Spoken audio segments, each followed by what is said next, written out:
بسم اللہ الرحمن الرحیم۔ ناظرین سامعین السلام علیکم ورحمۃ اللہ وبرکاتہ۔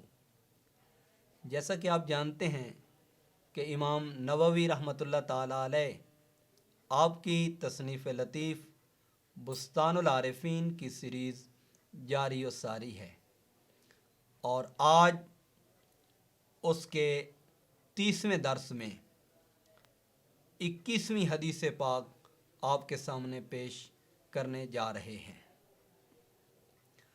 یہ حدیث پاک کا آخری حصہ گزشتہ سے پیوستہ درس ہے۔ حضرت ثعلبہ رضی اللہ تعالی عنہ آپ کے والد گرامی ابی ثعلبہ سے یہ روایت ہے۔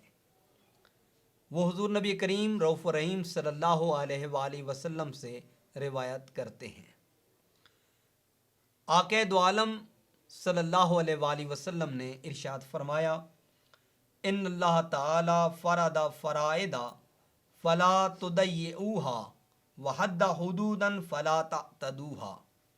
یہ حصہ پہلے کمپلیٹ ہو چکا، اب دوسرا حصہ ہے وحرم اشیاء فلا تنتہکوها وسکت عن اشیاء رحمۃ لکم غیر نسیان فلا تبحثوا عنها۔ اس حدیث پاک کو امام علامہ شیخ ولی الدین ابی عبداللہ محمد بن عبداللہ الخطیب التبریزی نے مشکات المصابیح کے اندر درج کیا، اور ان کا وصال مبارک ہے 741 ہجری کے اندر۔ یہ کتاب الایمان کی روایت ہے، اور یہ فصل ثالث ہے، اور یہاں ابی ثعلبہ الخشنی رضی اللہ تعالیٰ عنہ سے یہ مروی ہے، اور باقی مکمل وہی روایت ہے جسے امام نووی رحمۃ اللہ علیہ نے بستان العارفین کے اندر درج کیا، اور یہی روایت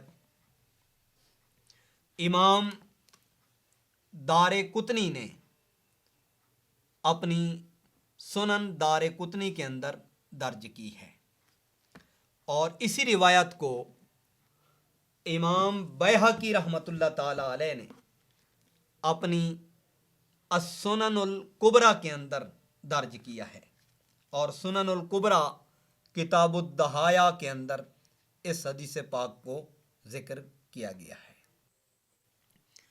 یہ باب ہے باب ما لم یذکر تحریم ہو۔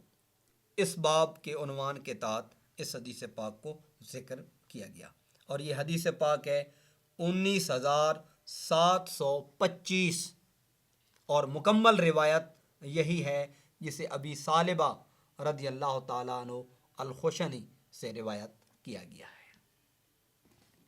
اس حدیث پاک میں بنیادی طور پر دو چیزیں آپ احباب کے سامنے پیش کرنے جا رہے ہیں۔ پہلے حصے کے اندر یہ حدیث پاک ہے وحرم اشیاء فلا تنتہکوها، اور جن چیزوں کو اللہ نے حرام کیا ہے ان کی بے حرمتی نہ کریں اور ان کی جرت نہ کریں۔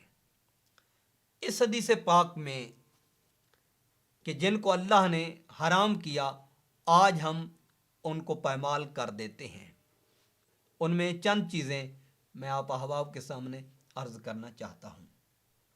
جن کو اللہ نے حرام کیا، اللہ کی حرام کردہ اشیاء کی بے حرمتی، ان میں کون کون سی چیزیں ہیں؟ قتل ہے، شراب ہے، چوری ہے، زنا ہے، غیبت ہے، سود ہے، تہمت ہے، مردار اشیاء کا استعمال ہے، اور جھوٹ ہے۔ ان کی ڈیٹیل میں گئے بغیر آپ ان کو دیکھ لیں۔ معاشرے کے اندر ہر شخص جانتا ہے کہ قتل کتنا بڑا جرم ہے، اور اس کو اللہ نے حرام قرار دیا۔